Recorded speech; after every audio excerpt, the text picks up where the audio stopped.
The FDA is banning red dye number 3 in food products by 2028. If you're wondering why this candy aisle staple is getting the boot, keep watching. Here's what you need to know. If this is the first time we're meeting, I am a nutritionist living with latent autoimmune diabetes in adults, and I talk about food, nutrition, and diabetes pretty much everywhere I am on the internet. Red dye number 3 is also known as erythrocene, and it's been the red color in our foods, candies, snacks, and some medicines for decades now.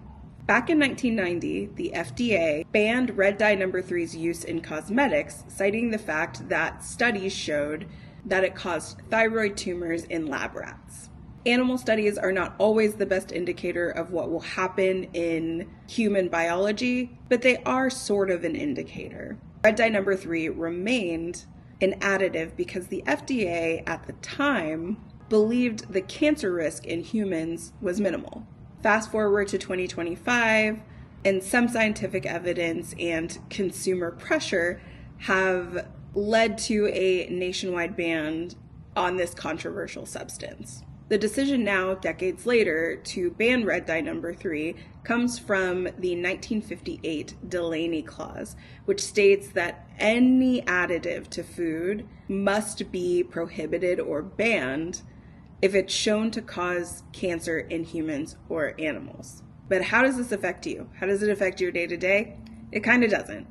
Red dye number 3 is in so many different foods. The FDA is giving food manufacturers till 2027 and drug manufacturers until 2028 to be sure that the ingredient is removed completely, so it's likely that it's still going to make an appearance in some of your foods.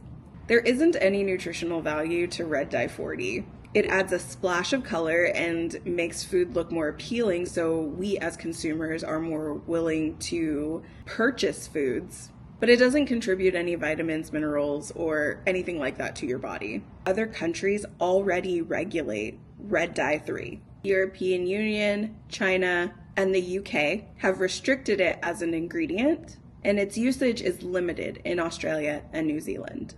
Chances are you've been consuming this in some form throughout your entire life, depending on how old you are, so there's no need for panic.